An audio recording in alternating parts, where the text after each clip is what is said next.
What if all matters in the Constitution were written in the form of a paragraph?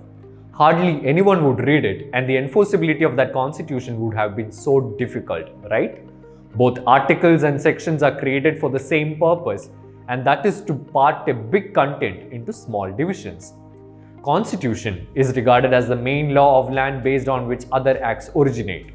When any important document is drafted, which may be the fundamental norm of the country or system, then the divisions of it are generally referred to as articles.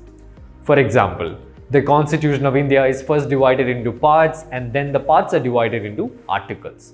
Sections are generally used in acts such as the Evidence Act or any other act rather than being used in constitutions.